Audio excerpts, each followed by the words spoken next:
Earlier, I did films you must see that turn 20 years old. Today, I'm going to share films that you can see that turn a decade old. 10 years old. 2013 was 10 years ago. Where does the time go? I feel old, but here's some recommendations. Before I continue, get some drinks, snacks, take notes, and also comment down below your favorite films from 2013 or films that you recommend for me to see that I may have not mentioned on the list. Starting off with this list is Warm Bodies. Warm Bodies is an underrated Romeo and Juliet adaptation with zombies. I love this film. After that is Side Effects, Steven Soderbergh film, Jude Law's in it. Oh my god, so many actors are in this. This is kind of a crazy film. If you're a fan of like Contagion or Closer, other films like that, you'll like this. Then we have a film that will scar every parent, or should I say father, and that is Spring Breakers. Yeah, Spring Break forever.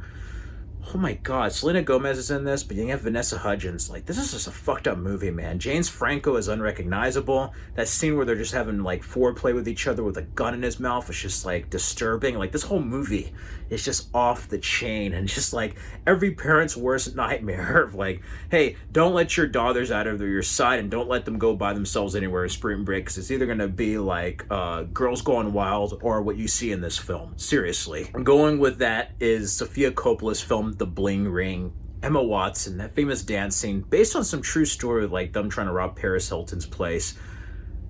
Just teenagers gone wrong in so many ways into criminal activities and stuff, and it's just like, god, this is like disturbing in so many ways. Like, those two make great double features. Going with more lighthearted action, I recommend G.I. Joe Retaliation. This is a sequel done right that actually feels like the 80s TV show. And I love Rise of Cobra, don't get me wrong, but Retaliation took it to a new level with The Rock leading the G.I. Joe. Then we have the remake of Evil Dead. Fede Alvarez's Evil Dead is a worthy remake, and it doesn't make stuff lighthearted. It's dark, it's gory, it's disturbing. It's a great remake, or should I say reimagining, of the original Evil Dead. Next up is a more dramatic film about Jackie Robinson called 42. May you rest in peace. Chadwick Boseman gives a great performance in this. Harrison Ford is in it as well. If you love sport biopic films, you're gonna love this film. Then we have Oblivion. Oh my god, this is like such a underrated John Krasinski film. He did this after Tron Legacy, first time working with Tom Cruise before Top Gun. I wish the trailer did not give away the twist, because this film has like 2 or 3 twists that would be enough for one film. Ogo Kurylenko's in it, Morgan Freeman, like I mentioned earlier. Such an underrated sci-fi film, and this would make a great companion piece with Edge of Tomorrow. Then we have Iron Man 3. Many of you have probably seen Iron Man 3. I recommend it. Even though the Mandarin twist kind of upset at me, it still is an enjoyable film. That took it down a couple of notches, but you know what? You get Robert Downey Jr. as Iron Man. What more can you ask for? Then is an independent film, kind of lower budget film about the Iceman killer, and it's Michael Shannon with Winona Ryder. Oh my god, Ray Liotta in this. Chris Evans. That Heart of Glass scene at the club is just fantastic. Such an underrated, disturbing movie. That scene with James Franco where he's trying to pray and Michael Shannon's like saying like, oh, I'll wait. Let's wait to see if God answers. And it's like, I guess he was busy, and then like shoots him. It's just disturbing. The Iceman is a very underrated movie. It's not something that should be glorified, but if you're in the mood for like true crime stuff or crime films, I think you'll enjoy this. Then going to sci-fi, we have Star Trek Into Darkness. Such a long way from the 2009 film, and while it is derivative of Wrath of Khan, I still enjoy it. Benedict Cumberbatch is great. John Harris was a false identity. My name is Khan. I love that. Before Midnight is a fantastic film from Richard Linklater, closing out the Before trilogy. If the first 2 films were the fairy tale or love story, this is the real story. And I remember being like the only person under 50 in the theater seeing this. Going with more action, I recommend Fast and Furious 6. This is probably my favorite after Fast 5. I love Fast and Furious 6. Oh man. Nicholas Winding Refn's Only God Forgives. This film is a bit convoluted, but I have to say it has an underrated message about this like kind of boss, this kind of police officer guy being God in this area, and like Ryan Gosling and his mother in this film paying for the life they live. Underrated themes, wonderful score by Cliff Martinez. That final fight. Going with more low budget, I recommend Byzantium. Underrated kind of horror vampire film from the director of Interview with the Vampire. I like this. If you're in the mood for gothic horror in an unconventional way, highly recommend. Going with more like action comedy, I recommend Now You See Me. It's a great heist film with magicians, J.C. Eisenberg, Mark Ruffalo, Woody Harrelson. I love this movie. The Internship with Vince Vaughn and Owen Wilson. Wonderful comedy film about them being interns for Google. And you know, we feel old with films turning 10 and 20, and some of us may face this, interact with people younger than us. I feel like Owen Wilson and Vince Vaughn in this film. And then, you know, as much as Joss Whedon turned out to be a dirtbag, I don't like what he did with the Justice League stuff. His Avengers films, I think, were overrated. I think he did a fine job adapting Much Ado About Nothing. Shot in black and white. Has a wonderful cast. A lot of cast members who worked with him on Firefly and other stuff. And I actually think this is an underrated film. So if you're a fan of Shakespeare and want to see another modern interpretation, like Baz Luhrmann's Romeo and Juliet or the Hamlet with Ethan Hawke, I recommend seeing Joss Whedon's Much Ado About Nothing. I think it's his finest film. Another film I recommend is The Purge. The Purge from 2013 with Ethan Hawke and Lena Headey. Great home invasion movie. This Is the End is a brilliant comedy, one of my favorites. Perfect to watch for the Halloween season, but if you love seeing James Franco, Seth Rogen, and like Jonah Hill, Danny McBride, Craig Robinson in one film with like celebrity cameos and them playing like characters of themselves with the Backstreet Boys at the end, definitely see it. Next up, and it's sad considering everything that's happened, but it's Man of Steel. I highly recommend seeing Man of Steel. If you've never seen it and you're a Superman fan, this is an epic movie, and I really wish we got more of this from the DCEU. An underrated Disney Pixar film and sequel, or should I say prequel in this case, in my opinion, is Monsters University. If you want to see John Goodman and Billy Crystal team up again,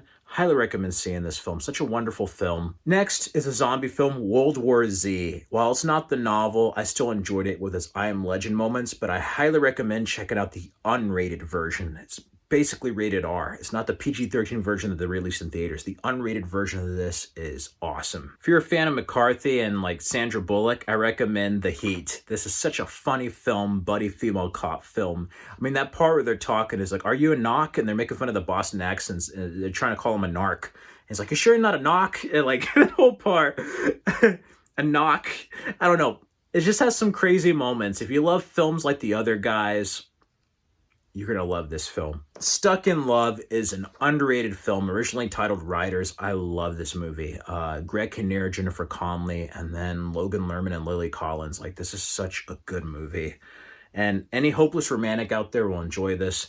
Another film about fatherhood and dealing with like relationships and life. The Way Back with Steve Carell, another underrated movie. Then for horror, I recommend VHS 2, a great low-budget anthology found footage film. The Conjuring, probably one of the best exorcism films along with The Exorcism of Emily Rose and The Exorcist. Seriously, the first Conjuring is awesome. Going with comedy action sequels and comic book adaptations, Red 2 is a very underrated sequel with Bruce Willis, John Malkovich. Has Helen Mirren in this. I love it. Anthony Hopkins, Catherine Zeta-Jones. Such a good sequel. I wish we had a Red 3, but I enjoy both Red films. And then my favorite comic book sequel, James Mangold taking a stab at Wolverine with the Wolverine. I love this movie in Japan. They did take some embellishments and change some things with the Silver Samurai from the graphic novel, but this was so much of a better Wolverine movie than X-Men Origins. Oh my God. And it had a cool teaser for Days of Future Past. Going with comedies, probably my favorite road trip vacation remake, probably better than the Vacation remake, is We're the Millers.